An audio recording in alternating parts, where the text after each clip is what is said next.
মায়ের কাছে কিন্তু কোনো সন্তানই ছোট বড় সব সমান হয়, তবে বড় সন্তান কিন্তু একটু প্রিয় হয়, তেমনি নাচটা আমার প্রিয় সবচেয়ে। দুঃখ আমাদের যেখানে প্ল্যাটফর্ম নেই, দর্শকরা দেখেছেন নাচ, হ্যাঁ, নাচটা আমার ফার্স্ট প্রেফারেন্স, এবং অভিনয়টা দেখতে দেখতে সেই ছোটবেলা থেকে বড় হয়ে দেখতে দেখতে সেই অভিনয়তে আবার চলে আসলাম। কিন্তু আমার মা বাবা কিন্তু চায়নি যে আমি মানে অভিনেত্রী হব, তারা চেয়েছিলেন নাচটা নিয়ে আমি সারা পৃথিবীতে আমি নামটা করব। সেটা তো হয়েছে পরে, কিন্তু এই মানে নাচতে নাচতেই নাম করতে করতে আমি চলচ্চিত্রে চলে এসেছি। এই চলচ্চিত্রে আসার পরে তখন দেখলাম যে এই প্ল্যাটফর্মটা যে ভাস্ট পিপলের কাছে, এটা সহজে যাওয়া যায় না নাচটাকে নিয়ে। যে ভাস্ট পিপলের কাছে যে অঞ্জনা, হ্যাঁ, এইটা নায়িকা হিসাবে অঞ্জনা কিন্তু যেভাবে প্ল্যাটফর্মটা পেয়েছে সেই সময়, আমি শুকর আলহামদুলিল্লাহ।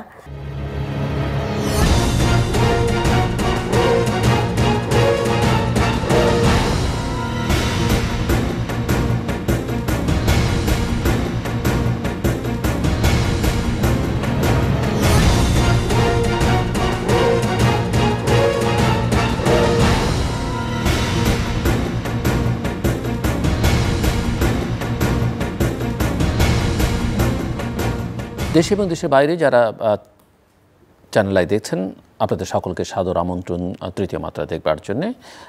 সাম্প্রতিক নানা বিষয় নিয়ে আলোচনার জন্য আমার সঙ্গে স্টুডিওতে রয়েছেন ঢাকা বিশ্ববিদ্যালয়ের শিক্ষক এবং সমাজ এবং রাজনীতির বিশ্লেষক ডক্টর আব্দুল্লাল মামুন, এবং আমার ডানে রয়েছেন লেখক, গবেষক, স্পিকার এবং E2D ওয়ার্ল্ড স্কুল অ্যান্ড ফাইন্যান্সিয়ালসের চ্যান্সেলর এবং প্রতিষ্ঠাতা বারী কাহার। E2D ওয়ার্ল্ড স্কুল অ্যান্ড ফাইন্যান্সিয়ালসকে মূলত তারা একটা অ্যাকশন ট্যাঙ্ক বলবার চেষ্টা করছেন, আমার রাইট? স্বাগত আপনাদের দুজনকে তৃতীয় মাত্রা। আপনাকে বিশেষভাবে বারী কাহার, প্রথমবারের মতো এসেছেন তৃতীয় মাত্রা, সেই জন্যে আমি পুরো মূল আলোচনায় যাবার আগে একটু আপনাদের দুজনের কাছ থেকেই বাংলাদেশের বর্তমান পরিস্থিতিটা সম্পর্কে আপনাদের ধারণা কি, একটু আপনাদের অ্যানালিসিসটা শুনতে চাই। How to see the current situation of Bangladesh? Doctor Mamun. Jilu ভাই, ধন্যবাদ আপনাকে। কারেন্ট সিচুয়েশন বললে আমি এখন 4 মাস আগ থেকে বললে সুবিধা হবে, যে আমরা কোথা থেকে শুরু করেছিলাম 4 মাস আগে। একটা নতুন উদ্দীপনা, নতুন একটা বাংলাদেশের চিন্তা আমরা করেছিলাম, বাংলাদেশ থেকে যাকে বলা হচ্ছে যে ফ্যাসিজম বা স্বৈরতন্ত্রের বিদায়ের পরে।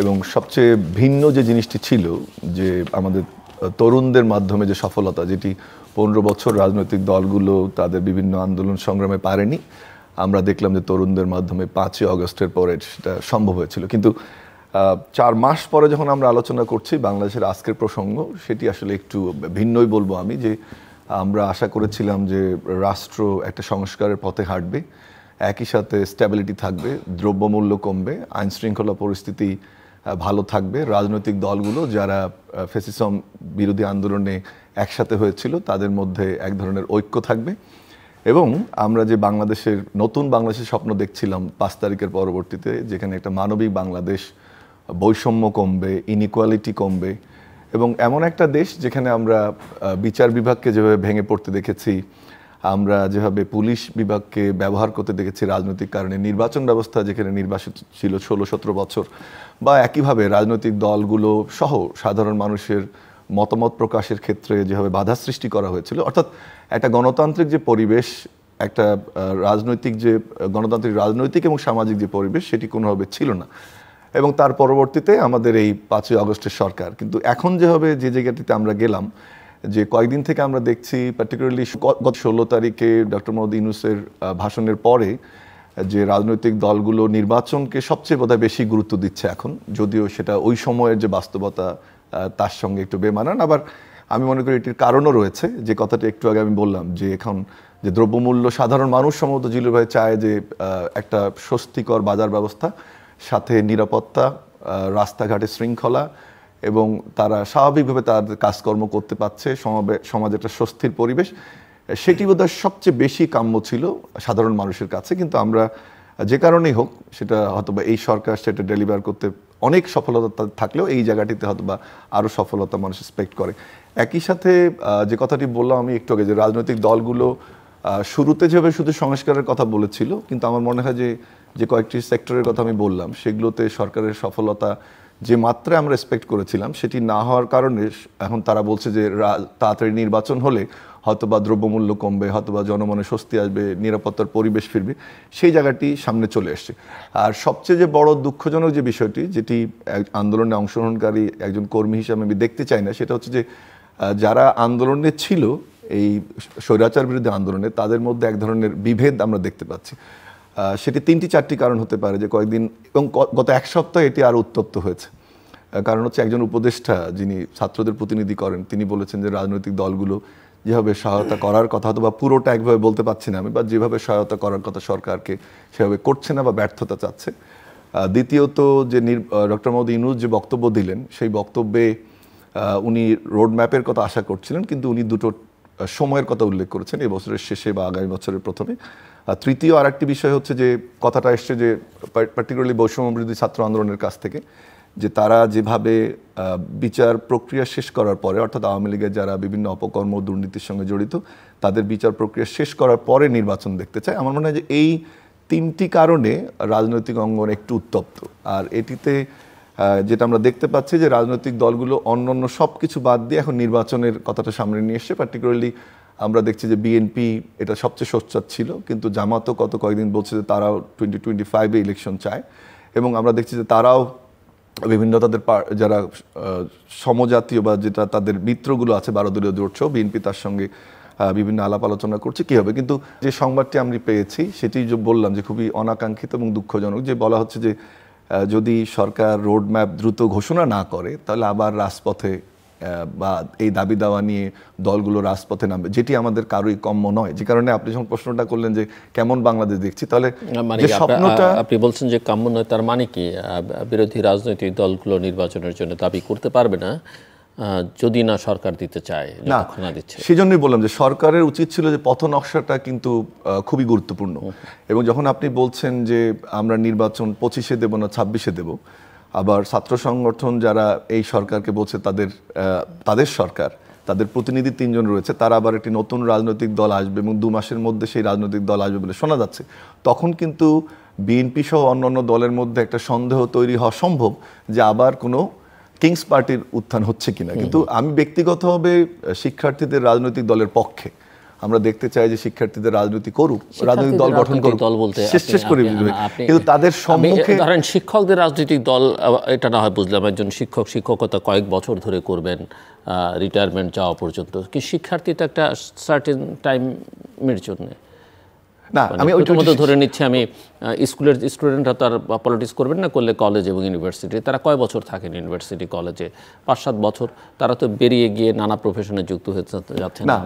যেটা হচ্ছে যে যদি আমি যেটা বলতে চাচ্ছিলাম যে শিক্ষার্থীরা সকল প্রজন্মের ছাত্রদের প্রতিনিধিত্ব করবে, আমি শেষ করে নেই, সেটা হচ্ছে যে তারা যে দলটি করতে চাচ্ছে, ডেফিনেটলি তাদের দলের প্রধান হিসেবে আমি কোনো শিক্ষার্থী যারা এই আন্দোলনে ছিল তাদেরকে দেখতে চাই না। এবং আমি যতদূর আমার সঙ্গে এই শিক্ষার্থীদের আলোচনা, তারা এমন কাউকে খুঁজছেন যে তাদের দলকে রিপ্রেজেন্ট করতে পারে, সেটা সিনিয়র সিটিজেনের মাধ্যমে। এবং সেখানে নাগরিক কমিটি যেটা থাকবে, শিক্ষার্থীদের শিক্ষাঙ্গন কেন্দ্রিক যে রাজনীতি বা লেজুর ভিত্তিক রাজনীতি নয়, এরকম রাজনীতি তারা অ্যাক্টিভ থাকতে চান। কিন্তু আমি যেটা বলছি যে শিক্ষার্থীদের উদ্যোগে যদি কোনো রাজনৈতিক দল গঠন হয়, সেই স্পিরিটটা যদি থাকে যে বৈষম্যহীন বাংলাদেশ, দুর্নীতি থাকবে না, যে বাংলাদেশের স্বপ্ন আমরা দেখছি যে বিচার বিভাগ 3টি বিভাগ আলাদা আলাদা অ্যাক্ট করবে, বিচার বিভাগ, সংসদ এবং প্রশাসনিক বিভাগ, নির্বাহী বিভাগ 3টি আলাদা অ্যাক্ট করবে, সেরকম যদি কোনো ব্যবস্থা বা রাজনৈতিক বন্দোবস্তের কথা তারা বলছেন, তাদের সমর্থনে বা তাদের উদ্যোগে যদি এরকম কোনো রাজনৈতিক দল গঠন হয় এবং সেটি যদি জনগণের সামনে দাঁড়াতে পারে তাদের ম্যান্ডেট নিয়ে, এক্সিস্টিং রাজনৈতিক দলগুলোর ব্যর্থতাকে শুধুমাত্র পুঁজি না করে নতুন ধরনের বক্তব্য নিয়ে, নতুন আইডিওলজি নিয়ে, জিলু ভাই তার তো বিপক্ষে থাকার কোনো কারণ নেই, কিন্তু তারা যদি এই সরকারের থেকে কোনো ধরনের সুযোগ সুবিধা নেয়। এবং যেটি আরেকটি জিনিস খারাপ হলো গত কয়েকদিন, সেটি হচ্ছে যে কাউন্সিলরদের সঙ্গে একটি মিটিংয়ে বলা হয়েছে যে কাউন্সিলররা যেন তাদেরকে সর্বোচ্চ সহযোগিতা করে। এটি কিন্তু আমাদের স্টুডেন্টদের কাছে ব্যক্তিগতভাবে আমার কাম্য নয়। একই সাথে আমরা দেখতে চাই না যে তারা বিভিন্ন শ্রেণী পেশার মানুষ তাদের দলে যোগ দেবে, কিন্তু কোনো রাজনৈতিক দল থেকে পদত্যাগ করে আসে শুধুমাত্র মনোনয়নের জন্য তাদের দলের মনোনয়নপত্র নিয়ে নির্বাচন করছে, এটিও আমরা দেখতে চাই না। যেটা আমি দেখতে চাই ব্যক্তিগতভাবে, যে তাদের যে আন্দোলন ছিল বৈষম্যহীন আন্দোলন, তারা যে একটা নতুন বাংলাদেশ গড়তে চায়, যেখানে ইনইকুয়ালিটি কম থাকে, যেখানে আমাদের দুর্নীতি থাকবে না, পুলিশ সঠিকভাবে দায়িত্ব পালন করবে, বিচার বিভাগ স্বাধীনভাবে দায়িত্ব পালন করবে, সেরকম রাজনৈতিক বন্দোবস্ত করে যদি দল গঠন করতে চায়, আমি মনে করি তাতে কারো কোনো বিরোধিতা থাকার কথা না। আরেকটি হচ্ছে যে পরিশীলিত ভাষার ব্যবহারটা বোধহয় স্টুডেন্টদের কাছ থেকে আমরা গত 4 মাসে আশা করেছিলাম যে তাদের ভাষার ব্যবহারের মধ্যে তাদের সঙ্গে যারা অন্য যুগোৎপদ আন্দোলন করেছে তাদের প্রতি আরও সম্মানজনক ভাষা ব্যবহার করা উচিত ছিল। এবং একই সাথে যে তারা একক ক্রেডিট না নিয়ে, এটা যে সবার আন্দোলন ছিল, অবশ্যই শেষ অংশটা তাদের নেতৃত্বেই পার হয়েছে বাংলাদেশ, কিন্তু সবার যে অংশগ্রহণ ছিল সেটিও কিন্তু তাদেরকে স্বীকার করা উচিত। আরেকটি জিনিস একটু বোধহয় বলা দরকার, যে যেহেতু আপনি বর্তমান বাংলাদেশের কথা বললেন, যে বর্তমানে সরকারের যে জায়গাটায় এসছে সরকার, যে রাজনৈতিক দলগুলোর সঙ্গে সরকারের সংযোগটা প্রথম থেকে থাকা উচিত ছিল, এবং সেই জায়গাটায় বোধহয় সরকার শুধুমাত্র এজেন্ডা ভিত্তিক 3 দিন আলোচনায় ডেকেছে, কিন্তু রাজনৈতিক দলগুলোর সঙ্গে সার্বক্ষণিক যোগাযোগটা কিন্তু সরকারের দিক থেকে আমার মনে হয় একটা ল্যাকিং, এবং যে কারণেই কিন্তু কথাটা এখন আসছে যে নির্বাচন তাড়াতাড়ি করে নির্বাচিত সরকারের হাতে ক্ষমতা দেওয়া। কিন্তু সরকার যে সুযোগটি হারিয়েছে 4 মাস আগে, সরকার যদি, এরা তো সরকার তো কেউ বিরোধী পক্ষ নেই, সবাই তো সরকারের পক্ষে, সরকার যদি রাজনৈতিক দলগুলোর সঙ্গে সঠিক যোগাযোগ রাখতো, ডে টু ডে মিটিং হতো, তাহলে কিন্তু সরকার আজকে যে জায়গাটায় গেছে, একেবারে নির্বাচনমুখী একটা আন্দোলনের দিকে যাওয়ার কথা বলছে বা দাবি সোচ্চার হচ্ছে, এই জায়গাটায় মনে হয় দলগুলো যেত না। তাহলে কিন্তু 4 মাস পরে এসে আমরা আজকে যে জায়গাটা দাঁড়িয়ে সেরকম বাংলাদেশ না দেখে একটা ভিন্ন বাংলাদেশ দেখতাম। বেসিক্যালি সংস্কারের আলোচনাগুলো বেশি হতো, নির্বাচনের আলোচনাটা কম হতো। ধন্যবাদ। মিস্টার বারিকার। ধন্যবাদ আমাকে সুযোগ দেওয়ার জন্য। আমার প্রথমবার, আমি একজন প্রবাসী মানুষ, 31 বছর পর দেশে আসার চেষ্টা করছি। তো প্রথম থেকেই আমি আপনাদের সাথে দূর থেকে হলেও সংযুক্ত ছিলাম। আমি মিনেসোটার মতো জায়গায় গভর্নর হাউসে গিয়ে প্রোটেস্ট করেছি when civil killing was happening. The moment যেই মুহূর্তে প্রথম মৃত্যুটা হলো, সাথে সাথে আমি I wrote to the Prime Minister, please resign.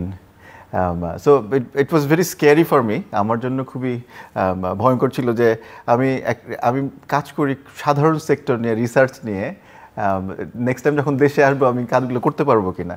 But আমরা এখন একটা পর্যায়ে আছি যেখানে কথা বলতে পারছি, আমাদের মনের কথা খুলে বলতে পারতেছি। সো আমার কাছে প্রথম থেকেই মনে হয়েছে the fundamentals of this whole আন্দোলন ওয়াজ অ্যাবাউট এমপ্লয়মেন্ট।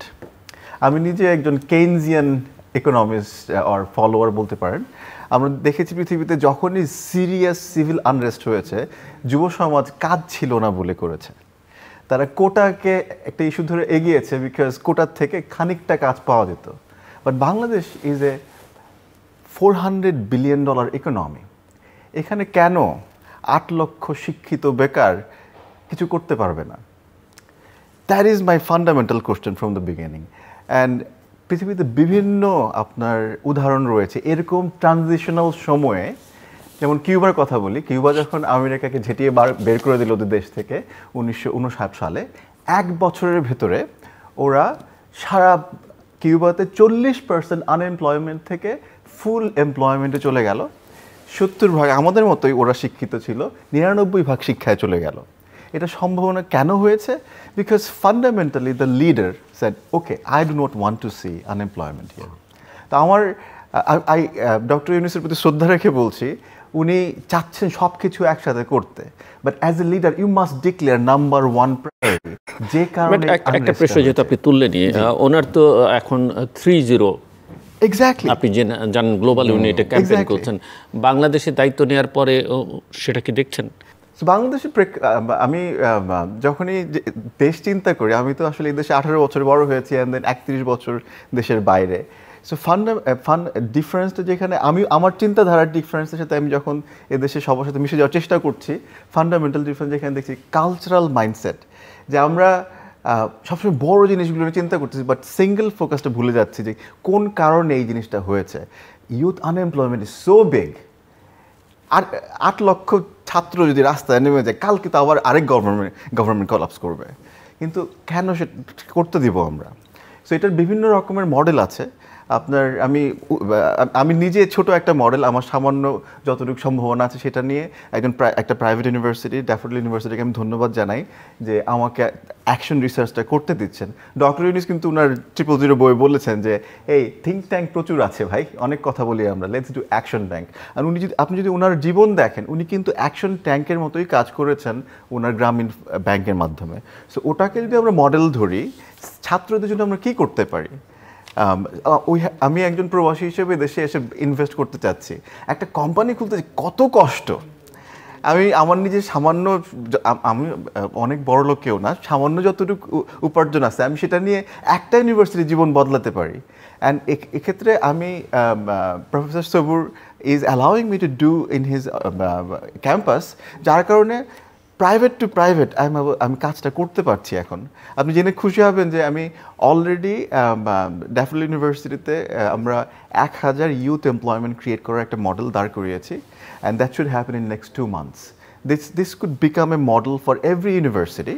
আমি যেমন আমার মতো কত বন্ধু আছে যারা তাদের আর্লি 50s-এ এবং very established, reasonably wealthy enough, they want to come back and invest in Bangladesh to develop this youth and bring 30 বছরের অভিজ্ঞতা যেটা বাংলাদেশের ইউথদের মিসিং। সো এই কাজগুলো যদি আমাদের সহজ করে দেওয়া হয়, আমি এখন একজন প্রাইভেট ইনভেস্টরের প্রেক্ষাপটে আমি কাজটা করতে পারতেছি। গভর্নমেন্ট যদি আমার সাথে জয়েন করে তাহলে ত্রিমুখী এই জিনিসটা আমরা হ্যান্ডেল করতে পারি। এবং সিমিলার মডেল, আপনি যদি একটা উদাহরণ দিই, চায়নায় যখন খুবই ডিপ্রেশন হয়ে গেল, EY অথবা আর্নস্ট অ্যান্ড ইয়াং, তাদের এনাফ টাকা ছিল না সব এমপ্লয়ি ধরে রাখার জন্য, তখন একটা যে মডেল ইউজ করা হয় বলা হয় ফারলো। এখন যখন ইউএসএতে ফেডারেল গভর্নমেন্ট শাটডাউন হয়, ওরা সবাইকে লে অফ না করে বলে যে ঠিক আছে সবার আওয়ার কমিয়ে দেওয়া হলো, 30 ঘন্টা করে কাজ করো। তো আমরা যদি বাংলাদেশে এখনকার ইকোনমির কথা চিন্তা করি, এই $400 বিলিয়ন ইকোনমি, যদি তৃতীয় মাত্রাতে আপনি যে 10% of year budget is for, যদি নতুন ইন্টার্নদের জন্য রাখেন, সিমিলারলি গভর্নমেন্টের প্রতিটা সেক্টরে, আর্মি যদি আপনার আমি যখন দেখলাম যে in absence of rules students were actually, আপনারা স্টুডেন্টরা রাস্তায় দাঁড়িয়ে সব কন্ট্রোল করছিল ওদেরকে, তখন সাথে সাথে আমরা এখনও কেন সাথে সাথে আর্মির আন্ডারে অথবা যে কোনো অথরিটির আন্ডারে ইউজ করি না কেন? বিকজ ওরা fresh blood, fresh mind, and ওদের এক্সপিরিয়েন্সিয়াল এডুকেশনের প্রয়োজন আছে। গতানুগতিক পুরনো শিক্ষা, যেটা আমরা শুধু বুকিশ শিক্ষা, সেটাতে কাজ করে না। স্ট্যাটিস্টিক্স শিখি না কতজন ট্রাফিক এদিক থেকে যাচ্ছে, সিপিআর দিয়ে মানুষের জীবন বাঁচে, দেখি না যে 2.5 লক্ষ মানুষ বাংলাদেশে প্রতি বছর মারা যাচ্ছে। এখন ওদেরকে বাঁচানোর জন্য ছোট্ট একটা তথ্যই যথেষ্ট। এই জন্য আমি আজকে আসা, যে সেকেন্ডে 2 বার করে 2 জন মিলে বুকের মধ্য পাঁজরে চাপি ততবার, প্রয়োজন যতবার, এই সামান্য তথ্যটা আমি 1000 মানুষ দিয়ে 16 কোটি মানুষের কাছে পৌঁছাতে চাই। So this is a call centre, and আমরা যদি বাংলাদেশের প্রতি বছর 60,000 মানুষকে বাঁচাতে পারি, কারণ 2.5 লক্ষ মানুষ কার্ডিয়াক অ্যারেস্টে মারা যাচ্ছেন, শুধুমাত্র একটা তথ্য দিয়ে আপ টু 60,000 মানুষকে বাঁচানো সম্ভব। আর যদি আমরা এইডি মেশিনের ব্যবহার নিয়ে আসতে পারি, তখন লক্ষখানেক মানুষ বাঁচানো সম্ভব। আমরা শুনি মানুষ মরে যাচ্ছে, এ মারতেছে, সে মারতেছে।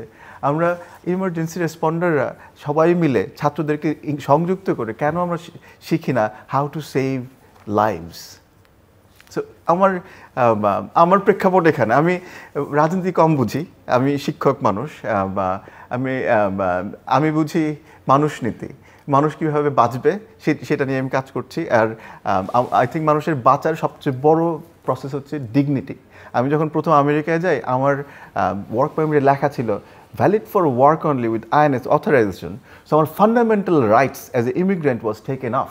আমি যদি বাংলাদেশে থাকতাম, কেউ কিন্তু বলতে পারতো না আমাকে valid for work only with the permission. আমি বাংলাদেশে যে কোনো জায়গায় কাজ করতে পারতাম, কিন্তু আমেরিকায় গিয়ে I had to learn that white collar discrimination কীভাবে হয়। সো আমরা এখন শিক্ষিত ডিসক্রিমিনেশন তখনই করি যখন আমরা শেয়ার করতে চাই না। If we can share some of our resources, আমি আমার বেতনে 10% দিয়ে দিলাম, 3টা ইন্টার্ন কাজ শিখতেছে, এরকম করে যে আমরা ইন্ডিভিজুয়াল ক্ষেত্রে করতে পারি। এই ব্যাপারে আমেরিকার জন এফ কেনেডি একটা কথা ছিল, ask not your government what you can do for me, tell your government I can do this for you. So আমার কথা হচ্ছে একটাই, যে আমরা ইভেনচুয়ালি সময় তো আসবেই যে কে পলিটিক্স করতেছে, কে উইন করতেছে, বাট তার আগে আমরা আমাদের কাজ দিয়ে কেন তৈরি করি না নতুন বাংলাদেশ? ডক্টর মামুন। শুনছিলেন আপনি, এবং যে এমপ্লয়মেন্টের ইস্যু, শিক্ষার ইস্যু, এডুকেশন মডেল সেটা একটা বড় ইস্যু, কালচারাল মাইন্ডসেট আরেকটা ইস্যু। সো না, আমি খুব মনোযোগ দিয়ে শুনছিলাম যে উনি যে আমেরিকার বাস্তবতা বলছিলেন, এবং আমি অ্যাপ্রিসিয়েট করি যে উনি যেটা বাংলাদেশে করতে চাচ্ছেন। আমার মনে হয় যে দুইভাবে আমরা এই জিনিসগুলোকে দেখতে পারি। লাস্ট পয়েন্টটা জন এফ কেনেডি, এটা ইম্পর্টেন্ট, যে গভর্নমেন্টের কাছে কেন, তুমি কেন উদ্যোগ নিচ্ছ না। আমাদের এখানে আমার মনে হয় যে এই জায়গাটাতে দুই ধরনের উদ্যোগী রয়েছে, কিন্তু কিছু সীমাবদ্ধতার কথা আমার মনে হয় আমরা সবাই জানি। তার মূল যে জায়গাটি সেটি হচ্ছে, যদিও পপুলারলি আমরা বলি রিসোর্সের কথা, সেটা আমাদের বিশ্ববিদ্যালয়গুলোতে এবং বেসরকারি ক্ষেত্রেও, কিন্তু যদি আমি কয়েকটা জিনিস উল্লেখ করতে চাই, যে যেটা ট্রানজিশনাল এমপ্লয়মেন্টের কথা উনি বললেন, যে শিক্ষা জীবনে এমনভাবে একটা শিক্ষার্থীকে প্রস্তুত করা যে পরবর্তীতে যখন সে আনস্কিল, তখন তার একটা পুয়ার অ্যালাউন্স বা তার একটা বেতন থাকবে অল্প টাকায়, যেটা আমরা এই ট্রানজিশনাল এমপ্লয়মেন্ট বেসিক্যালি আমাদের দেশে ইন্টার্নশিপ বলে পরিচিত। ইন্টারন্যাশনালি ট্রানজিশনাল এমপ্লয়মেন্ট, আমেরিকাতে পার্টিকুলারলি এই টার্মটা ইউজ করে, যে একটা সাধারণ বেকারত্ব, যে আপনি কোনো দরিদ্র পরিবারের সন্তান যদি হন, আপনার যদি নিজের নিড আপনি মিট আপ করতে না পারেন, অথবা স্কিল ডেভেলপমেন্টের জন্য আপনাকে এক ধরনের সাময়িক সুযোগ করে দেয়া, যেটা পরবর্তীতে আপনি সেই ফিল্ডেই আপনি পরবর্তীতে সাকসেসফুল হবেন। আমাদের দেশে এখানে মেইন যে প্রবলেমটা ট্রানজিশনাল এমপ্লয়মেন্টে, সেটা হচ্ছে একাডেমিয়া ইন্ডাস্ট্রি রিলেশনশিপটা আমাদের দেশে নেই আসলে। অর্থাৎ শিক্ষা প্রতিষ্ঠানগুলোর সঙ্গে ব্যবসা প্রতিষ্ঠানের অথবা যারা চাকরিদাতা সংস্থার, যেটা সরকারি বেসরকারি যেই হোক না কেন, তাদের আসলে এই সম্পর্কটা নেই। সেটি যেমন পাবলিক বিশ্ববিদ্যালয়গুলোর সাথে সরকারি সংস্থাগুলোর নেই, তেমনি প্রাইভেট বিশ্ববিদ্যালয়গুলোর সাথে অন্য অন্য যে সংস্থাগুলো তাদেরও নেই, আবার পাবলিক বিশ্ববিদ্যালয়ের সঙ্গে প্রাইভেট যে এন্টারপ্রেনাররা আছে, যেটা ব্যাংক, বিমা, ইন্ডাস্ট্রি, একাডেমি। এবং খুবই দুঃখজনক হচ্ছে যে কোনো কোনো বিশ্ববিদ্যালয়ে, আমি এটা দেখি আমার ঢাকা বিশ্ববিদ্যালয় সহ, সেটি হচ্ছে যে আমরা ইন্টার্নশিপের চেয়ে থিসিসকে গুরুত্ব দিই। আমি থিসিসকে ছোট করে দেখছি না, কিন্তু থিসিসকে ম্যান্ডেটরি করাটা আমি মনে করি না যে ট্রানজিশনাল যে এমপ্লয়মেন্ট বা আপনি ছাত্র জীবন থেকে কিছুটা শিখে কর্মমুখী শিক্ষা নিয়ে পরবর্তীতে সাকসেসফুল হওয়ার যে এমপ্লয়মেন্ট পদ্ধতি বা চাকরির বাজারে যে আপনি যাবেন, তাতে এটি একটি প্রতিবন্ধকতা। ইন্টার্নশিপ করলে যে সুবিধাটা হয়, তখন একটি ব্যাংকে যদি কোনো একটি ডিপার্টমেন্ট বা একটি এনজিওতে কোনো একটি ডিপার্টমেন্ট বা সরকারি কোনো ক্ষেত্রে যদি কোনো ডিপার্টমেন্ট ইন্টার্ন সুবিধা করে দেয় বা সুযোগ করে দেয় ন্যূনতম টাকায়, তাহলে কিন্তু সে ওই সেক্টরে একজন কর্মী হিসাবে তৈরি হয়। এটা গেল এক নম্বর সমস্যা, কিন্তু আমরা থিসিসে গুরুত্ব দিচ্ছি। দুই নম্বর আরেকটা সমস্যা হচ্ছে যে আমাদের বিশ্ববিদ্যালয়ের সিস্টেমগুলো ক্রেডিট ব্লক সিস্টেম, অর্থাৎ আপনি ফার্স্ট ইয়ার থেকে সেকেন্ড ইয়ারে, থার্ড ইয়ারে, ফোর্থ ইয়ারে উঠবেন, 8টি সেমিস্টার আপনি টানা করে যাবেন। কিন্তু আপনি হয়তোবা কোনো কোনো বিশ্ববিদ্যালয়, যেমন আমাদের বিশ্ববিদ্যালয়ে 2টো পর্যন্ত সেমিস্টার আপনি ব্রেক দিতে পারেন, সেটা অসুস্থতা, বৈবাহিক কারণে, যে কোনো কারণে হয়। কিন্তু আমেরিকাতে বা ইউরোপে যে কোনো সেমিস্টার করার পরে আপনার ক্রেডিটটা কিন্তু পকেটে নিয়ে ঘুরতে পারেন। যে আপনি ফার্স্ট ইয়ার শেষ করলেন, আপনি এমপ্লয়মেন্ট অ্যাকাউন্টিং যদি হয়, আপনার অ্যাকাউন্টিং ফার্মে আপনি জব করলেন, করে 5 বছর পর মনে হলো আমি সেকেন্ড ইয়ারটা করব, তখন কিন্তু একটা বিশ্ববিদ্যালয় বলতে পারেন যে আমার 3 বছরের অভিজ্ঞতা প্লাস আমার এই ক্রেডিটটা রয়েছে, যে আমার 20 ক্রেডিট 50 ক্রেডিট রয়েছে, আমি এখন তোমার কোন লেভেলে যাব। তখন তোরা পুরোটাকে অ্যাসেস করে, উনি আরও ভালো জানেন যেহেতু প্রবাসী, উনি অ্যাসেস করে তখন আপনাকে নির্ধারণ করবে আপনি কি সেকেন্ড ইয়ারে না থার্ড ইয়ারে যাবেন। এটি একটি, আমাদের এখানে এই সুযোগটি নেই, অর্থাৎ আপনাকে কন্টিনিউয়াস পড়তে হয়। তাহলে আপনি যদি আপনার কারিকুলাম এবং অ্যাসেসমেন্ট না পরিবর্তন করেন, তাহলে কিন্তু অর্থ এনে, সেটা সরকারি অর্থ হোক বা সেটা আমাদের বিদেশি অর্থ হোক, তাহলে কিন্তু অর্থের অপচয় হবে, যেটা কোনো কোনো ক্ষেত্রে আমাদের এখানে হচ্ছে। আসি এখন পাবলিক বিশ্ববিদ্যালয়ের ক্ষেত্রে, বা যেসব আমাদেরই কিছু কিছু ডিপার্টমেন্ট সেটা করে, আমি সাধুবাদ জানি। প্রাইভেট বিশ্ববিদ্যালয়ে যেটা হয়, 2-1টি বিশ্ববিদ্যালয়, আমি ব্র্যাকের নামটা উল্লেখ করছি, তাদের এই সিস্টেমটি রয়েছে, ইন্টার্ন করার, ইন্ডিপেন্ডেন্ট ইউনিভার্সিটি করায়, আমেরিকান ইন্টারন্যাশনাল ইউনিভার্সিটি করায়। কিন্তু ঘটনা হচ্ছে যে তারা এই প্রোগ্রামগুলো অনেক এক্সপেন্সিভ, অনেক টাকা দিয়ে পড়তে হয়। তাহলে আমাদের মেইন স্টুডেন্টদের যে ট্যালেন্টেড স্টুডেন্ট পোল আমরা বলি, আমি প্রাইভেট বিশ্ববিদ্যালয়কে ছোট করছি না, তারা কিন্তু নিম্ন মধ্যবিত্ত পরিবারের সন্তান, তারা কিন্তু পাবলিক বিশ্ববিদ্যালয়ে যাচ্ছে। তো তাদের জন্য কিন্তু আপনি কোনো ধরনের এই যে ক্রেডিট ব্লক থাকার কারণে বা অ্যারেঞ্জমেন্ট না থাকার কারণে বা কারিকুলামে অ্যাসেসমেন্ট সিস্টেম না থাকার কারণে এটি করতে পারবেন। আমি একটা ছোট্ট উদাহরণ দিয়ে জানবে, যখন আমি ইংল্যান্ডের হাডার্সফিল্ডে পিএইচডি করি, একদিন আমার সুপারভাইজার আমাকে বললেন যে একটা ফিল্ড ভিজিটে যাব। তা আমার স্বভাবতই ধারণা ছিল ফিল্ড ভিজিট মানে হচ্ছে যে ফিল্ডে একটা কোয়েশ্চেন নিয়ে গিয়ে কোনো একটা কমিউনিটিতে বা কোনো ব্যক্তিকে ইন্টারভিউ করা। আমাকে উনি নিয়ে গেল একটা আইসক্রিম ফ্যাক্টরিতে হাডার্সফিল্ডের, যেখানে ওনার ফাইন্যান্সের একজন স্টুডেন্ট ইন্টার্নি করছে। উনি গিয়ে স্টুডেন্টের সঙ্গে কোনো কথা বললেন না, উনিও স্টুডেন্টদের সুপারভাইজারের সঙ্গে গিয়ে ওখানে 19 জন স্টুডেন্ট উনি ডিস্ট্রিবিউট করেছেন, ওখানে 6 জন স্টুডেন্ট আছে, উনি একটা শিট নিয়ে গেলেন এবং ওই যে আইসক্রিম কোম্পানির যে ম্যানেজার, তাদের রিপোর্টিং বস, তার কাছে গিয়ে বললেন যে কে কেমন করছে। দেখলাম 6-7টি ঘর টিক চিহ্ন বা মার্কসটা দিয়ে এরপরে আমরা আইসক্রিম খেয়ে ওখান থেকে আসলাম। আমরা কি এখানে এটা কল্পনা করি যে আমাদের স্টুডেন্টদের ইন্টার্নশিপ প্লেসমেন্ট থাকবে, তারপরে আবার ওখানে টিচার যাবে, টিচার গিয়ে ওই 50 মার্কসের ইভ্যালুয়েশন কিন্তু টিচার করলেন না, ওই 50 মার্কসের ইভ্যালুয়েশন করলেন আমার যিনি পিএইচডি সুপারভাইজার ছিলেন উনি গিয়ে করলেন। এটা গেল একটা উদাহরণ। আরেকটা উদাহরণ দিই আপনাকে, যখন ইংল্যান্ডে প্রথম গেলাম পিএইচডির জন্য, তখন শুনলাম যে ইংল্যান্ডে অনার্স 3 বছর। আসলে ইংল্যান্ডে অনার্স 3 বছরের না, ইংল্যান্ডে অনার্সও 4 বছরের। অর্থাৎ সেকেন্ড ইয়ার করার পরপরই বাধ্যতামূলক, আমার বিশ্ববিদ্যালয় ছিল, আমি এটা লিডস ট্রিনিটি এবং লিডসের কথাও জানি ইউকেতে, যে তাদের বাধ্যতামূলক স্টুডেন্টকে তার যে রেসপেক্টিভ ফিল্ড সেখানে 1 বছরের ইন্টার্ন করতে হয়। সেই ইন্টার্নশিপ করার পরে ম্যাক্সিমাম স্টুডেন্ট জাস্ট ফর্মালিটির জন্য ফাইনাল ইয়ারটা কমপ্লিট করে তারপরে কিন্তু আবার ওখানে গিয়ে বা ওই ন্যাচারের কোনো কোম্পানিতে জয়েন করে। আমি অনেক বাংলাদেশি স্টুডেন্টকেও দেখি, এটা কিন্তু আমাদের এখানে নেই। আরেকটি কথা আপনাকে বলি যে আমরা বলছি যে রিসার্চে আমাদের স্টুডেন্টদের ইনভলভ করা দরকার। এই জায়গাটাতে আমি মনে করি সিরিয়াস ঘাটতি রয়েছে আমাদের সরকারের, এবং আমরা বলছি যে আমাদের বাচ্চাদেরকে স্কিল দেবো, আমরা 3টা স্কিল দিলেই কিন্তু আপাতত হয়ে যায়। সোনারগাঁতে একটা হায়ার এডুকেশন ছিল, প্রোগ্রাম ছিল, সেখানে এটা ঘুরে ফিরে এসছে যে English language proficiency, IT proficiency এবং টেকনিক্যাল নো হাউ, অর্থাৎ কালচারাল, যেখানে কোনো দেশে গেলে সেখানে কালচারাল নো হাউটা আমাদের দরকার। এবং এটা আমরা যখন বিদেশে কর্মী পাঠাচ্ছি সেখানে কিন্তু এটা মেইন একটা প্রেডিকেমেন্ট হয়ে আসছে এখন, যে আগে ছিল শুধু ল্যাঙ্গুয়েজ, এখন বলা হচ্ছে ল্যাঙ্গুয়েজ এবং কালচার দুটো আমরা অনেক মার্কেট কিন্তু সেজন্য হারাচ্ছি। এবং উনি যেটা বলেন যে দেশে 8 লক্ষ বেকারের কর্মসংস্থান আমরা করতে পারবো না, আমরা জানি, যদি প্রাইভেট সেক্টর ডেভেলপ না করে, এবং সেটা আমাদের ওইভাবে গ্রো করছে না দুর্নীতি সহ অন্যান্য ফ্যাসিলিটির কারণে। তাহলে বাকি থাকলেও ইন্টারন্যাশনাল মার্কেটে আমরা one of the leading exporter of human resources. কিন্তু এখন যে প্রবলেমটা আমরা ফেস করছি 3টি। একটি হচ্ছে যে ইন্টারন্যাশনাল মার্কেটে ডেমোগ্রাফিক ইস্যু যেখানে তৈরি হচ্ছে, যেখানে শ্রমিক দরকার, আমরা সেখানে না গিয়ে আমরা ট্রেডিশনাল যে মার্কেটে ব্লু কলার ইকোনমি, আমরা ব্লু কলার ওয়ার্কার যারা হাত পা নিয়ে কোনোখানে কাজ করতে, তাদের পাঠানোর ব্যবস্থা করছি। তাতে যে পরিমাণ লোক সংখ্যা যাচ্ছে তার তুলনায় কম আমরা বেনিফিট পাচ্ছি। 2 নম্বর হচ্ছে যে আপনি যেসব দেশে আপনি শ্রম শক্তি বা জনশক্তি রপ্তানি করতে পারেন তার স্টাডিগুলো ঠিক হচ্ছে না। যেমন ধরেন ইটালি একটা নতুন সম্ভাবনা, জাপানের কথা আমরা জানি নতুন সম্ভাবনা।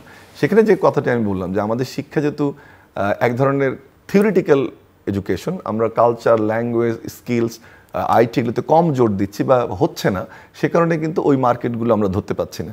আর 3 নম্বর হচ্ছে যে আমাদের এটাকে ফিল আপ করার জন্য বিএমইটির আন্ডারে আমরা সারা দেশে 39টি ট্রেনিং সেন্টার কিন্তু ইন্ট্রোডিউস করেছি। এটা সরকারের একটা অন্যতম ইনিশিয়েটিভ ছিল। আমরা বেসিকের মাধ্যমে কম্পিউটার ট্রেনিং করার চেষ্টা করেছি, কিন্তু যেটা হয়েছে যে এই 39টি সেন্টার উচিত কথা ছিল যে এরা বছরে 40 থেকে 50 হাজার কর্মী তৈরি করবে বিভিন্ন দেশে পাঠানোর জন্য। কিন্তু এই সেন্টারগুলোতে যারা ট্রেনার হবে এবং যে মডিউলগুলো পড়ানো উচিত কোনো নির্দিষ্ট দেশকে ট্রেনিং করানো যায়, শুধু কোরিয়া, জার্মানি এরকম 2-1টা দেশ স্পেসিফিক ট্রেনিং আমরা করাচ্ছি। কিন্তু অন্য দেশের ক্ষেত্রে বিএমইটিগুলো এই ধরনের স্পেসিফিক মডিউলার ট্রেনিং করাচ্ছে না। বা যে ধরেন কথার কথা যে গৃহকর্মী সৌদি আরবে, তার যে ধরনের ফ্রিজ, যে ধরনের ইকুইপমেন্ট, যে ধরনের ওভেনের ট্রেনিং হওয়ার কথা, সেখানে এটা হয় না। সে যে এনভায়রনমেন্টে গিয়ে পড়ে তখন এই অত্যাচার, অবিচার বা কম স্যালারিতে হয়। আরেকটি উদাহরণ আপনাকে দেই কন্টেম্পোরারি। জাপানের সাথে দীর্ঘদিন আগেই বাংলাদেশের একটা নীতিগত চুক্তি হয়েছে যে জাপানে 3 থেকে 5 লক্ষ লোক আমরা এক্সপোর্ট করতে পারবো। এখন জাপানে যাওয়ার জন্য আমরা জানি জাপানে একটা এক ভাষার দেশ, বা ইংলিশটা কেবল শুরু মানে চর্চা, বিভিন্ন লেভেলের ল্যাঙ্গুয়েজ প্রফিসিয়েন্সি প্রয়োজন হয়। আমরা এই মার্কেটটা শুধু নেপালের কাছে হারাচ্ছি পার্টিকুলারলি, এবং ইন্ডিয়ার কাছে, কারণ তারা তো ওই সংখ্যাটা ফিল আপ করছে। আমরা জাপানিজ ল্যাঙ্গুয়েজ এবং জাপানিজ কালচার এটি দিতে পারছি না। এর সঙ্গে ধর্মীয় ইস্যু, অন্যান্য ইস্যু থাকে। তাহলে একটা বড় মার্কেট, একটা বন্ধুপ্রতিম দেশ, সেখানে কিন্তু আমরা মার্কেটটা হারাচ্ছি। আবার ইটালিতে আমরা এখনও শুধু কৃষি বা অন্যান্য ফার্মিংয়ে শ্রমিক পাঠাচ্ছি, যেখানে ইটালিতে অনেক ধরনের লেয়ারে আমাদের হসপিটালিটি ম্যানেজমেন্ট সহ ডেন্টাল অনেকগুলো সেক্টরে 37-80টা ট্রেডে আমরা লোক পাঠাতে পারি, সেটা কিন্তু পাঠাতে পারছি না। তাহলে সমস্যাটা ঘুরে ফিরে কোথায় আসলো? অর্থাৎ যে প্রতিষ্ঠানগুলো, যে শিক্ষা ব্যবস্থা আমার স্টুডেন্টদেরকে এমন স্কিল দিবে যেটা তারা বিভিন্ন দেশে এবং দেশের বাইরে বিক্রি করতে পারবে, সেই সিস্টেমটি অনুপস্থিত। যে কারণে কিন্তু উনি যে কথাটার কথা বলছেন যে আমাদের এখানে এমন একটা সিস্টেম ইন্ট্রোডিউস করা যে শিক্ষা জীবনেই আমি একটা কম্পিটেন্সি অ্যাচিভ করব, তারপরে প্র্যাকটিক্যালি গিয়ে আমি 9,000 টাকা ইন্টার্ন করবো, বাট 90,000 টাকার চাকরি শুরু করব, সেটি আসলে হচ্ছে না। দেশে এবং দেশের বাইরে এই সমস্যাটা একই। মিস্টার বারিকা, শুনছিলেন আপনি, এবং এখানে সংযোজন বিয়োজন থাকলে আপনি করতে পারেন, এবং একই সঙ্গে আমাদের একাডেমিয়া এবং ইন্ডাস্ট্রির মধ্যে যে সংযোগ স্থাপন, সেটা বাংলাদেশের কথা হচ্ছে অনেক দিন ধরে, কিন্তু তেমন কোনো সুফল দেখা যাচ্ছে না। এবং আরেকটা হচ্ছে যে আমাদের প্রচুর প্রবাসী আছে, সেখানে একাডেমিশিয়ানরা আছেন, সেখানে অনেক ধনাঢ্য ব্যক্তিবর্গ আছেন, ব্যবসায়ী উদ্যোক্তা আছেন, তাদেরকেও কিভাবে কাজে লাগানো যেতে পারে? ধন্যবাদ। আমি ভেবেছিলাম আপনার পয়েন্ট থেকে 3টা পয়েন্ট নিব, আপনার পয়েন্ট থেকে আসার পর আরও 5-6টা পয়েন্ট হয়ে গেছে, বাট আমি প্রথমে আসছি রিলেশনশিপের ব্যাপারটা। I think it's very important. আমি খুব কাছ থেকে আমি এম্পিরিক্যাল অবজারভেশন করেছি। রিসেন্টলি ড্যাফোডিল ইউনিভার্সিটিতে একটা ন্যাশনাল এমপ্লয়মেন্ট ফেয়ার হয়েছে, ওখানে দেখলাম যে গতানুগতিক, কদিন আগে আমি সিমিলার একটা দেখেছি BYLC থ্রুতেও, যে কিছু স্টল আছে, কিছু রেজুমি ড্রপ করে যাও, কিছু ক্লাস বা ইন্টারভিউ দাও, এই জিনিসগুলো। তো আমার কাছে মনে হলো যে আমরা জাতিগতভাবে খুবই রেজিলিয়েন্ট একটা জাতি, আর আমরা যদি ইনোভেশনে এগিয়ে যেতে চাই, আমরা গতানুগতিকভাবে, এই ফেয়ারগুলো কিন্তু আমেরিকাতেও হয়, এই একটা ইউনিভার্সিটি আসলো, বাট আমেরিকা একটা সুবিধা কি, যে ফেয়ারে ওটা চেহারা দেখানোর জন্য যাওয়া, বাট আসল কাজ যদি আসলে রেজুমি ম্যাচ করে, ওরা ফেয়ারের আগে থেকে কথা বলা শুরু করে, তুমি ফেয়ারে তোমার চেহারা দেখলাম, but you started onboarding even before coming to the fair, and then after fair we finalize everything. তো এখানে আমি খেয়াল করলাম যে আমার empirical observation after the 2 দিন ব্যাপী career seminar was over, there was almost nothing happened out of those fairs. People just go there and এখন নতুন ব্যাপার আছে, স্পিন করতেছে, সেলফি তুলতেছে, এই দোস্ত ক্যারিয়ার ফেয়ারে গেছি, একটা ফান করে আসলাম, সবাই ঘুরে ঘুরে টাই পরে সুন্দর একটা হেডশট হলো। সো আমার প্রপোজাল, আমি খুব গভীরভাবে এখন প্রাইভেট ইউনিভার্সিটি, ড্যাফোডিল এবং 3টা ULab, south east as well as UIU, এদের সাথে এবং ইস্ট ওয়েস্ট, এদের সাথে কাজ করার চেষ্টা করতেছি যে instead of career fair, how about we do youth accelerator. It's career fair, but it actually has jobs. So America আমি একটু উদাহরণ দিই কীভাবে জিনিসটা আনার চেষ্টা করছি। সো আপনি ইউনিভার্সিটি অফ মিনেসোটার কার্লসন স্কুল অফ ম্যানেজমেন্ট, যে বিখ্যাত, যারা প্রথম RDBMS মার্কেটে এনেছেন, কিংবা আপনি যদি কখনো অ্যামাজন ইউজ করেন, আপনি এটা পছন্দ হলে আপনার এটা হয়তো ভালো লাগতে পারে, এটা যেখান থেকে উদ্ভাবন হয়েছে।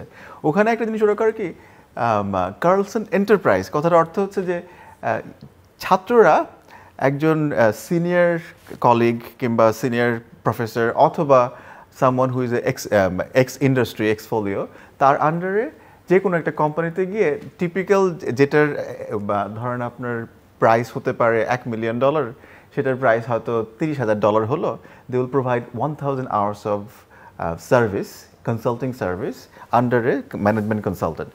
এই যে 1,000 ঘন্টা 36 জন ছাত্র মিলে 4 মাস ব্যাপী দিচ্ছে, they are learning ins and out of a problem solving at a real practical business. So similar কনসেপ্টটা যদি আমরা ক্যারিয়ার ফেয়ারে নিয়ে আসি, বাংলাদেশে যে কোম্পানিগুলো 30,000 টাকা দিচ্ছেন, ভাই এখানে আমার স্টলটা বানাই, স্টলের পরিবর্তে ওখানে কিন্তু অ্যাকচুয়ালি কিছু প্রজেক্ট থাকতে পারে। আমি একটু চেষ্টা করছি ড্যাফোডিলের সাথে ডিজাইন করার জন্য যে this would be a different kind of career fair, it's a conditioning camp for you to get to your next earning. So it could be learning and earning at the same time. প্রথম দিন সারাদিন conditioning হলো, পরের দিন industry কিছু problem আমরা solve করলাম। যেমন এখন আমার প্রবলেম হচ্ছে যে আমি যদি ন্যাশনাল হেলথ লাইনে কল দিই, তাহলে প্রতি 6 জন ডাক্তারের 4 জন যেমাত্র শুনবেন যে কার্ডিয়াক অ্যারেস্ট হচ্ছে, ফোন রেখে দেন। যেই মুহূর্তে একটা মানুষ মারা যাচ্ছে, সেই মুহূর্তে ফোন রেখে দেওয়া ইজ ডেঞ্জারাস। তারপরে যেই মানুষটা 5ম ডাক্তার আমাকে বলতেছেন, আমরা হাজার খানেক ডাক্তারকে কল দিই এবং ইন্টারভিউ করি, পঞ্চম ডাক্তার আমাকে বলেন যে ভাই খবরদার CPR দিয়েন না, but this is the most essential thing. আপনার সামনে একটা মানুষ পড়ে যায়, নিঃশ্বাস যদি বন্ধ হয়ে যায়, প্রথম যেই কাজটা করা দরকার, আমি রিক্সাওয়ালাদের ভাষায় বলতেছি, 1 2 দে যাতা, 1 2 দে যাতা। তার মানে সেকেন্ডে 2বার করে 2 জন মিলে বুকের মধ্য পাঁজরে চাপি ততবার, প্রয়োজন যতবার। আমরা যদি ওই যে 1 চিমটি লবণ, 1 মুঠ গুড় আর 1 গ্লাস পানির মতো এই তথ্যটা 16 কোটি মানুষের কাছে পৌঁছে দিতে পারি, প্রতি বছর এদেশে 60,000 মানুষের জীবন বাঁচানো সম্ভব। তো এই তথ্যটা যদি আমার একটা সেক্টর হয় ক্যারিয়ার ফেয়ারে, যেখানে সবাই কল সেন্টার থেকে কল দিচ্ছে তাদের প্রিয়জনকে বাঁচানোর জন্য, আরেকটা হতে পারে IELTS, আপনি যেটা বলতেছেন যে ইংলিশ কম্পিটেন্সি। বাংলাদেশে বিভিন্ন রকমের জিনিসপত্র আমি দেখি ডিজাইন করা হয় কারিকুলাম হিসেবে, যে ইংলিশের ভাই একটা মানুষকে যদি সাঁতরে পানির মধ্যে ফেলে দেন, IELTS is the ultimate way of looking at somebody's English competency. সারা পৃথিবীতে রেকগনাইজ, TOEFL আছে, IELTS আছে, Duolingo আছে এখন, and this should be made standard for any college, school and university entrance. And মানুষজন যত খুশি তত প্র্যাকটিস করতে পারে এখন, এটা প্র্যাকটিস করা অনেক সহজ হয়ে দাঁড়িয়েছে এখন। Why not we just make it free in this country? এটা সহজ উদাহরণ আনি, আমি একটা ব্রাজিলিয়ান মেয়েকে বড় করেছিলাম, তার বয়ফ্রেন্ড হচ্ছে শ্রীলঙ্কান। তো ওর কাছ থেকে আমার টেকনিক্যালি আমার ওই মেয়ের হাজব্যান্ড হচ্ছে শ্রীলঙ্কান। ওর কাছ থেকে আমি বললাম, তুমি শ্রীলঙ্কা কীভাবে লেখা? পাবলিক স্কুলে পড়ছে। পাবলিক স্কুল থেকে কী পড়ছে? ও লেভেল পড়ছে। পাবলিক স্কুলে ও লেভেল? বলে যে হ্যাঁ, শ্রীলঙ্কায় আমাদের শ্রীলঙ্কান ভার্সনও আছে, এবং we can also in a public school choose O level. So O level, A level যেটা আমাদের এখানে বড় লোকদের লেখাপড়া, সেটা শ্রীলঙ্কায় ফ্রি সস্তা ইনটু পাবলিক স্কুলস। আমাদের হেজিটেশনটার কথা, why do have to make English version, যেখানে internationally recognize English model already exist. আমরা জানি যে এটা কঠিন হতে পারে গরিবদের জন্য, but once you say that becomes our standard, no going back. আপনারা আমেরিকা একটা ধারণা আছে, আমেরিকান ছেলেমেয়েরা ওই হাই স্কুল লেভেলে ম্যাথে খুব একটা ভালো না, এই ধারণার একটা ভ্রান্ত ধারণা। যাদেরকে বেঞ্চমার্কটা করা হয় তারা কিন্তু American private schools, public school systems, not private school systems. Typically আমাদের দেশে এবং চায়নাতে হিসাব করা হয় যে যেখানে প্রাইভেট স্কুল সিস্টেমের ম্যাথামেটিক্স, প্রাইভেট স্কুল সিস্টেমের আমেরিকান যে কোনো mathematics is way higher standard than any international measurement যেটা হয়। সো এইভাবে ভুলভাবে ধারণা দেয় যে আমেরিকানরা ম্যাথটা বোঝে না। সো আমার এক বন্ধু ক্যালটেকে ডক্টরেট করতে, ও আমাকে বললো যে 6 জন ডক্টর স্টুডেন্ট ছিল, তার মধ্যে 5 জন ছিল এশিয়ান আর 1 জন ছিল আমেরিকান। যে আমেরিকান সেখানে এনভায়রনমেন্টাল ইঞ্জিনিয়ারিংয়ে ডক্টরেট করছিল, he is the one who was the most creative because he genuinely wanted to be that thing. আর বাকি সবাই মুখস্থ করে জিমেট জিয়ারে দিয়ে এসছে। সো সেটা গেলো আমাদের রিলেশনশিপের ব্যাপারে। আপনি বলেছেন এক্সপ্যাটকে আমরা কীভাবে ইনভলভ করতে পারি। সো সবচেয়ে সহজ উপায় হচ্ছে আমাদের এন্ট্রিটা সহজ করে দিতে হবে। আমি যদি $1 নিয়ে আসি, প্লিজ আমাকে ইউনিভার্সিটি থেকে $1 দেন, যেটা ইউনিভার্সিটি রিসার্চ করে এবং টেম্পোরারি অথবা ট্রানজিশনাল এমপ্লয়মেন্টের হাব হিসেবে কাজ করবে আমার জন্য। এবং government should be incentivising that instead of taxing the university, taxing me, create more capability in this project so that more students, আরও বেশি স্টুডেন্ট যেন এটাতে সংযুক্ত হতে পারে। সো আমার হিসাব মতে আমরা যদি শুধু আর্মিকেই ধরি, এবং বাংলাদেশে যদি 80 লক্ষ বেকার যুবক থেকে থাকে, পার আর্মিকে আমরা যদি 10 জন করে দেই অথবা 15 জন করেও দেই, এরা কিন্তু টেম্পোরারিলি সোশ্যাল ওয়ার্ক যেগুলো learning experience, they can monitor them into local municipalities, local government, local any private sector, so that they have real experience of becoming better and better a qualified person to enter into job market. And সেটা আপনি language জি doctor Mamun আপনি শুনছিলেন। এবং এখন তো বাংলাদেশের সংস্কার নিয়ে অনেক কথাবার্তা হচ্ছে, অনেক কমিশন হয়েছে, শিক্ষা নিয়েও কমিশন হবে। সো আপনি কি এক্সপেক্ট করেন যে অন্তর্বর্তীকালীন সরকারের সময় এই ধরনের আইডিয়াগুলো পুশ করা সম্ভব? অবশ্যই। এবং আমরা বারবারই গত কয়েকদিন বিভিন্ন আলোচনা আসতেছে এটা, যে শিক্ষা নিয়ে কমিশন হওয়া দরকার, এবং সরকার বোধহয় করবে সরকার, এবং কথা হচ্ছে যে শিক্ষা কমিশনের লোকও খোঁজা হচ্ছে। এবং এই আলোচনাগুলো সবচেয়ে যে জিনিসটি হওয়া উচিত শিক্ষা কমিশনের, যে আমাদের এমপ্লয়মেন্ট, যেটি কারভাই বললো একটু আগে, যে শুরু হয়েছিল গোটা আন্দোলনটা এমপ্লয়মেন্ট নিয়ে, এবং এখন যে জায়গাটায় যাচ্ছে, কারণ আমরা জানি যে বিনিয়োগ একদম স্থবির, এবং আমরা বারবারই টার্গেট করেছি আমাদের যদি আমি ভুল না করি, যে 7th 5-year plan, 8th 5-year plan, এখন 9-এ যাচ্ছে। দুটো 5-year প্ল্যানেই কিন্তু আমাদের ফরেন ইনভেস্টমেন্ট 3% হওয়ার কথা ছিল, যেটাতে আলটিমেটলি ফরেন ইনভেস্টমেন্ট আসলে, এফডিআই হলে ডেফিনেটলি তখন এমপ্লয়মেন্টের সুযোগ বাড়ে। কিন্তু কথা হচ্ছে যখন এফডিএ আসবে, যে এমপ্লয়মেন্টের সুযোগ তৈরি হবে সেই এমপ্লয়মেন্ট আপনি কাজে লাগাতে পারবেন কিনা।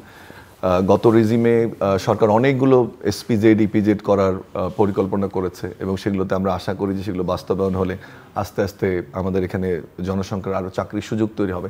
কিন্তু ঘুরে ফিরে যে জায়গাটায় আসে যে আমরা একটা কথা শুনি সবসময় যে এমপ্লয়াররা যাকে চাকরি দিতে চায়, এমপ্লয়াররা বলে যে চাকরি দেওয়ার মতো লোক নেই, আর শিক্ষার্থীরা বলছে যারা পাশ করে বের হচ্ছে যে তারা চাকরি খুঁজে পাচ্ছে না। এই যে কম্বিনেশনটা, একটু আগে যে আলোচনাটা আমরা করলাম জিলুর ভাই, যে একাডেমি ইন্ডাস্ট্রি রিলেশনশিপ, দুটো পয়েন্ট আমি যোগ করতে চাই এবং সেটি এই শিক্ষা কমিশন যখন হবে তাদের আলোচনার একটা মূল জায়গা হবে বলে আমি আশা করি। সেটি হচ্ছে যে আমাদের যে কারিকুলাম আমরা বিশ্ববিদ্যালয় লেভেলে, সেটা ন্যাশনাল ইউনিভার্সিটি হোক, প্রাইভেট ইউনিভার্সিটি বা ঢাকা বিশ্ববিদ্যালয় বা যে কোনো পাবলিক বিশ্ববিদ্যালয় হোক, তাতে কিন্তু একাডেমিয়ার সঙ্গে ইন্ডাস্ট্রির যে যোগসূত্র হওয়ার কথা, অর্থাৎ কারিকুলামটা কোন জায়গায়, কেমন কারিকুলাম, কেমন কোর্স করলে, কোন ট্রেনিংটা দিলে একজন শিক্ষার্থী পাশ করার পরে চাকরি পাবে, সেটি কিন্তু হচ্ছে না। আজকে আমি আবারও জাপানের একটা উদাহরণ দিই, যেহেতু আমি জাপানিজ স্টাডিজ পড়াই। জাপান জিলুর ভাই যখন মেইজি রেস্টোরেশন হলো 1968-এ, তখন তারা নির্ধারণ করলো যে তাদের একটা আলোকিত সমাজ তৈরি করার জন্য তারা 3টি কাজকে যোগ দিল। এটা হলো যে তারা আর্মি স্ট্রেনদেন করলো, যেটা তাদের পরিসমাপ্তিটা খুব স্যাডলি হলো সেকেন্ড ওয়ার্ল্ড ওয়ারে। আর একটা হচ্ছে industrialisation, agro and other industry. আর একটা হচ্ছে শিক্ষাকে উন্নত করতে হবে। তারা জিলুর ভাই যেটা করলো, তাদের সেক্টর নির্ধারণ করলো যে কোন কোন সেক্টরে আমরা উন্নয়ন করতে চাই, ইন্ডাস্ট্রির কোন কোন জায়গাগুলোতে, যেমন বস্ত্র, পাট শিল্প, ভারী শিল্প, লৌহ, যে যে জায়গাগুলো তাদের স্ট্রেংথ, সেটাকে উন্নত করে, তুলা, কৃষি পণ্য, এগুলোতে। এবং তারা ওই সেক্টরে স্টুডেন্টকে বাইরে পড়তে পাঠালো উচ্চশিক্ষার জন্য, যে যে দেশে বেস্ট এই সেক্টরগুলোতে সেখানে পাঠালো। এটা আমি 1870-র কথা বলছি। তার এই 5 বছরের জন্য তারা ইন্টারিম এক্সপার্ট সারা দুনিয়া থেকে হায়ার করলো এবং আশ্চর্যজনকভাবে তারা মোস্ট অফ দ্য এক্সপার্ট সেটা 1890-র মধ্যে ঝেঁটিয়ে বিদায় করে দিয়েছে জাপানে। তারপরে তার ওই যে এক্সপার্টরা বিভিন্ন দেশে গেল, তারা 5 বছর থেকে পরবর্তী 10 বছরের মধ্যে ফিরে এসে আজকে যে উন্নত জাপান, তার কিন্তু ভিত্তিটা গড়ে দিয়েছিল। তার মধ্যে জিলু ভাই, প্ল্যানিং যদি আপনার ঠিক থাকে তাহলে কিন্তু সেটা সম্ভব। এবং ওটা করলোটা কি ওরা, যে ওরা প্রত্যেকটা ইন্ডাস্ট্রির সাথে মিটিং করতো, স্কুলগুলোকে, কলেজগুলোতে, কারিগরি প্রতিষ্ঠানগুলোতে, যে তুমি কি ধরনের জনবল চাও, ওই ধরনের জনবল তারা ওই ধরনের কারিকুলামে তারা লোক নিয়োগ করলো। এবং সেটা বাস্তবায়ন করার জন্য তো আপনার লোক লাগবে, তারা সমান গুরুত্ব দিল। তারা ওটাকে বলতো নর্মাল স্কুল। নর্মাল স্কুল হচ্ছে শিক্ষক প্রশিক্ষণ কেন্দ্র। এবং আজকে যে একমাত্রিক জাপান, একই সংস্কৃতি, উন্নয়ন, তাদের ধ্যান ধারণা, সারাক্ষণ পরিশ্রম, সারাক্ষণ দেশের জন্য, ওই নর্মাল স্কুলই সেই বীজটা বপন করেছিল। অর্থাৎ একই মানসিকতার প্রথম শিক্ষক তৈরি করেছে জাপান 70 থেকে 1900 বা 1905 সাল পর্যন্ত। তারাই কিন্তু এক মানসিকতার জাপান তৈরি করেছে। এখন আমরা এখানে দেখেন টিচার্স ট্রেনিং, গত সরকার আমি জানি 40টা উপজেলায় করার কথা ছিল একটা প্রকল্প, প্রায় 1,500 কোটি টাকার প্রকল্প, সেটা 3টা ছাড়া একটাও চালু হয়নি।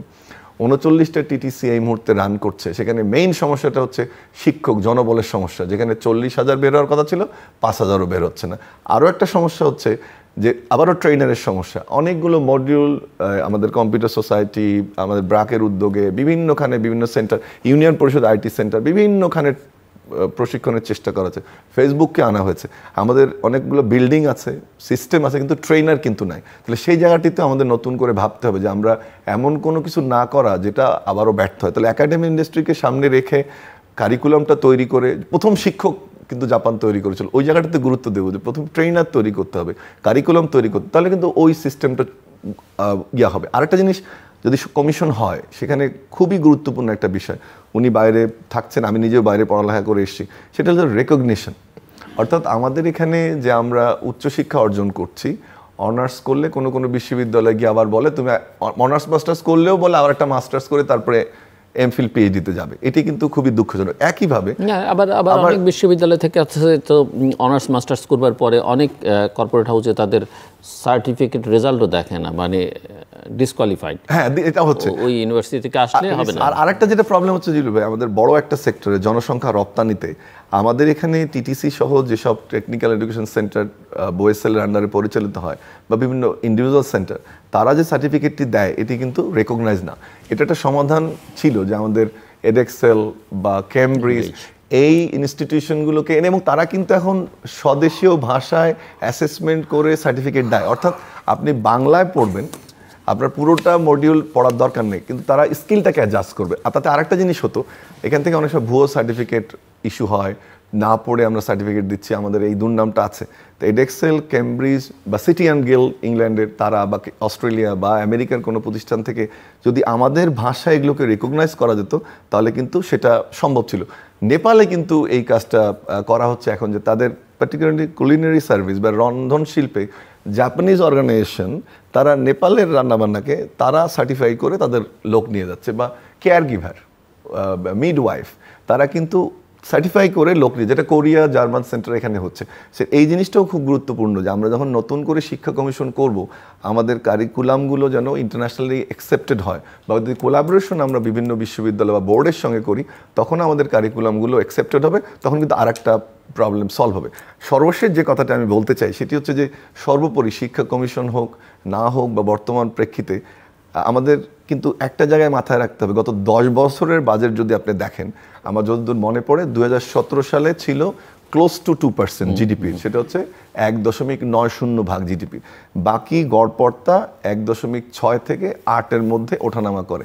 এখন আপনার টোটাল জিডিপির যদি আপনি মাত্র 1.9% বা 1.67% শিক্ষায় ব্যয় করেন, আপনি অন্যান্য ক্ষেত্রে ব্যয় করেন জিলু ভাই, তাহলে তো মানব সম্পদ তৈরিতে আপনি গুরুত্ব দিচ্ছেন না, বা আপনি এক্সপেক্ট করতে পারেন না। একটা ছোট্ট ডাটা আপনাকে দিই যে সেকেন্ড ওয়ার্ল্ড ওয়ারের পরে জাপানের এই ক্ষেত্রে ব্যয় ছিল 13 থেকে 15% জিডিপি। তারা একটি দেশে কিচ্ছু নেই, কিন্তু তারা উন্নতি করেছিল হিউম্যান রিসোর্স ডেভেলপ করার মাধ্যমে।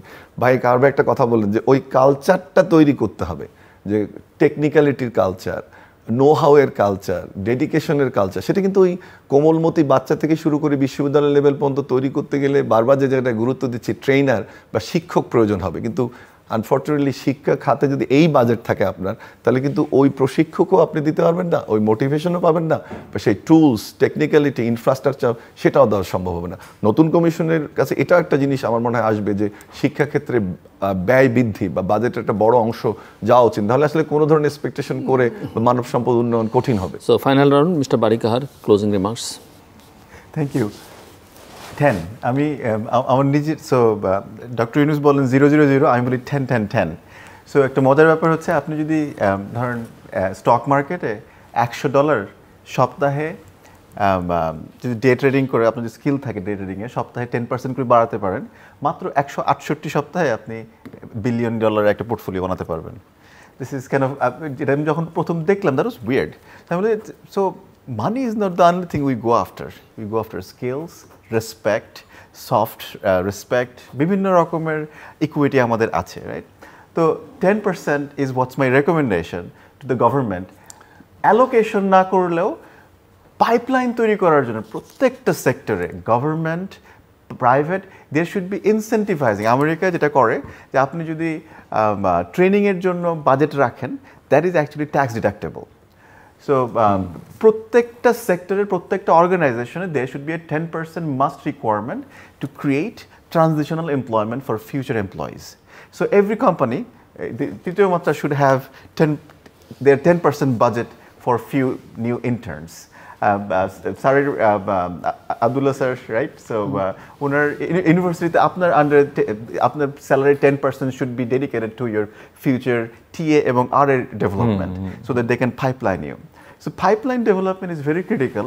এবং ইন্টারেস্টিং ব্যাপার, আমরা খালি কথা বলি যে ভাই একটা শিক্ষিত চাকর পাঠাই, শিক্ষিত মেকানিক পাঠাই, ওয়াই নট শিক্ষিত হোয়াইট কলার? উই হ্যাভ 8 লক্ষ অফ দেম। আমি যে স্টেটে থাকি মিনেসোটাতে 70,000 সোমালি থাকে, যেখানে তাদের অনলি মেবি 5 to 10% হু আর শিক্ষিত। তার মধ্যে থেকেই ইলহান ওমর ট্রাম্পের সময় ট্রাম্পের এন্ডোর্স ইয়েকে বিট করে টপ 100 মানুষ হয়ে যেতে পারছে। সেখানে মাত্র 3,000 বাংলাদেশি আমেরিকান আছে, এবং দ্য অনলি স্টেট যেখানে 100% হোয়াইট কলার। অ্যাভারেজ বাংলাদেশিদের মিনেসোটাতে household income should be $200,000 plus, the husband wife দুজনেই চাকরি করে। সো এই যে হোয়াইট কলার কনসেপ্টটা, বাংলাদেশি ইন্ডিয়ান আমেরিকানদের অ্যাভারেজ স্যালারি হচ্ছে $110,000। এটা 5-10 বছর আগের কথা বলতেছি, পিউ রিসার্চ বলেছিল। এখন যদি বাংলাদেশিদের অ্যাভারেজ স্যালারি হয় $60,000 whole United States, that's the আমি খেয়াল করলাম যে বাংলাদেশের কোথায় সবচেয়ে বেশি আছে, সো সৌদি আরব, দুবাই, তারপরে America. So the only country that has diverse group of white collar Bangladeshi is America. Every other country, either restaurant boys or kamlas. That has become our brand. সেই জন্য আমি চেষ্টা করছি যে এই ব্র্যান্ডটা যেন change হয়। That's why I call my project Heart Heroes, so that we can save 1 million worldwide from a worldwide call center from Bangladesh. But এখানে আপনি আরেকটা জিনিস বলতেছেন, আমি ফেরত আসতেছি একটু ছোট্ট করে শেষ করতে হবে। সরি, ট্রেনার, আমরা খালি ট্রেনারের কথা বলি, আমরা বলি না লার্নিং এন্ড ডেভেলপমেন্টের কথা। Internationally I am a learning and development expert. আমি এখানে বাংলাদেশে বিখ্যাত কিছু ট্রেনারের ক্লাসে বসেছি, ওনারা জাস্ট খালি গদ বাঁধা পড়িয়ে যাচ্ছেন, হয়তো কিছু ফ্যান্সি করে মানুষজন ট্রিক করে মোহিত করতেছেন, বাট ওটাকে কিভাবে ধরে রাখতে হয়, স্পেস লার্নিং, রিঅ্যাফার্মেশন, কাইজেন যেটাকে বলে, kaizen, exactly, continuous cycle is not there. So that's very important. Once again, Act 2, De Jata, let's be heart heroes of the world and save 1 million in the world from cardiac arrest. Thank you. না জিলু ভাই, আমি শেষ করতে চাই এটা বলে যে আমাদের যদি এমপ্লয়মেন্ট বাড়াতে হয়, তাহলে যেটা আমি বললাম যে অবশ্যই প্রথম একাডেমি ইন্ডাস্ট্রি রিলেশনশিপটা বাড়াতে হবে, বাজেট থেকে শুরু করতে হবে, বাজেট বাড়াতে হবে, একাডেমি ইন্ডাস্ট্রি রিলেশনশিপ বাড়াতে হবে। সাথে একটা দুটো নতুন জিনিস যোগ করে, সেটা হচ্ছে যে স্টুডেন্ট লোন সারা পৃথিবীতে খুবই গুরুত্বপূর্ণ। আমাদের বাচ্চারা যাদের স্বপ্ন বিনির্মাণ করতে চায়, এই লোন সুবিধাটি নেই, এটা কিন্তু সম্ভব। একটা স্টুডেন্ট লোন ফ্যাসিলিটি নতুন কমিশন হলে তাদের নিশ্চয়ই রিকমেন্ডেশন এটা থাকবে বলে আমি আশা করি। আরেকটি হচ্ছে যে এই যে ক্রান্তিকালীন এমপ্লয়মেন্ট বা ট্রানজিশনাল এমপ্লয়মেন্টে যে কথাটা ভাই একটু টাচ করলেন, আমি এটা বলে শেষ করতে চাই, সেটি হচ্ছে যে যেসব অর্গানাইজেশন এ ধরনের ইন্টার্নশিপ করবে, এই মুহূর্তে খুব ডিফিকাল্ট, ইন্টার্নশিপ করা খুবই ডিফিকাল্ট। আমি চেষ্টা করেছি, বাট খুব কম সংখ্যায় পাওয়া যায়। এইসব কোম্পানিকে সরকার কোনোভাবে, উনি যেহেতু বলছেন 10%, সাথে উনি কর ছাড়ের কথা বলছেন, আমি সেটিতে জোর দিতে চাই যে কর ছাড় দিতে হবে। তারপর আরেকটি জিনিস হচ্ছে যে আমাদের স্কিল ডাটাবেস সারা পৃথিবীতে আছে, যে প্রত্যেকটা দেশের একটা স্কিল ডাটাবেস থাকে, অর্থাৎ কোন সেক্টর থেকে কী পরিমাণ স্টুডেন্ট বের হচ্ছে, তাদের স্কিলস কী, সেরকম ডাটাবেস নেই, এবং ম্যাপিংটাও আমাদের এখানে করা হয় না। আরেকটি হচ্ছে জিলু ভাই যে ইনোভেশনের জন্য, রিসার্চ ইনোভেশনের জন্য ফান্ড বাড়াতে হবে, বাট এই যে স্টার্ট আপ আমাদের ছেলেরা অনেক তৈরি করছে, কম্পিউটারের অনেক কিছু নতুন আবিষ্কার তারা করছে, কিন্তু ওইভাবে সাপোর্ট কিন্তু নেই। এবং এর আগে যেটা আমরা দেখেছি যে স্টার্ট আপ ইনকিউবেশন একটা প্রোগ্রাম করেছিল গভর্নমেন্ট, কিন্তু আমরা দেখেছি কীভাবে সেটাকে দলীয়করণ করা হয়েছিল, সেটিও কোনোভাবে কাম্য নয়।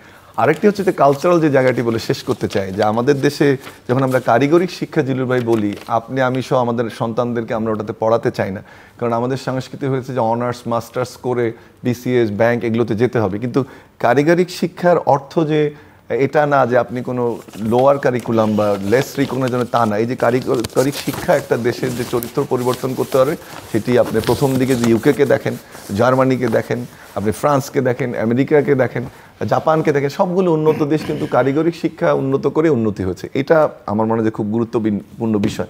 আর একটা হচ্ছে যে সচেতনতা বৃদ্ধি করতে হবে, যে আমি সন্তানকে কোথায় পাঠাচ্ছি, তার ভবিষ্যৎটা কি, কোন বিশ্ববিদ্যালয়ে পাঠাচ্ছি, কি পড়তে পাঠাচ্ছি, এই সচেতনতাটা আমাদের সংস্কৃতিতে আসা খুব জরুরি, যে আমি এমন একটি সাবজেক্ট, এমন একটি জায়গায় আমার সন্তানকে পড়াবো যার দেশে বা বিদেশে যেখানেই হোক তার জন্য এমপ্লয়মেন্ট হয়, তাহলে কিন্তু এডুকেশন তখন সফল হবে।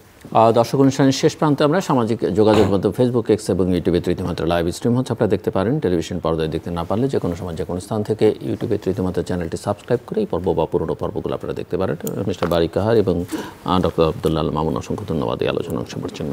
দর্শক, আমরা শিক্ষার কথা বললাম এবং কিভাবে শিক্ষার মধ্য দিয়ে কর্মসংস্থানের বিষয়টি নিশ্চিত করা যায় সেই বিষয়ে আলোচনা হলো। একটা নতুন মডেল নিয়েও আলোচনার একটা ধারণা আমরা পেলাম। এবং এটা আসলে এখন বাংলাদেশে তো সংস্কার নিয়ে প্রচুর কথাবার্তা হচ্ছে, এক ধরনের সংস্কারের বিষয়, এবং এই সংস্কার করবার জন্যে আসলে যারা নীতি প্রণয়ন করেন তাদের এই বিষয়গুলো নিয়ে ভাবতে হবে, এগুলোকে সংযুক্ত করবার প্রয়াস করতে হবে, এবং এনগেজমেন্টটা যারা এইসব বিষয় নিয়ে ভাবছেন তাদের সঙ্গে বাড়াতে হবে। বাংলাদেশের ব্র্যান্ডিংটা চেঞ্জ করতে হবে, এই আলোচনার মধ্যে এসছে। এবং যা কিছু আমরা আলোচনা করলাম, সংস্কারের কথাও যদি বলি, তার জন্য যেটা দরকার সেটা হচ্ছে যে পলিটিক্যাল স্ট্যাবিলিটি, এবং তার জন্য দরকার একটা ভালো নির্বাচন, এবং নির্বাচনের মধ্যে দিয়ে জনপ্রতিনিধিদের মধ্য দিয়ে এই বিষয়গুলোকে কীভাবে অন্তর্ভুক্ত করা যায় আমাদের শিক্ষার মধ্যে অন্যান্য ক্ষেত্রে। আমাদের সঙ্গে থাকবার জন্য অসংখ্য ধন্যবাদ, আপনাদের সবার জন্য শুভকামনা।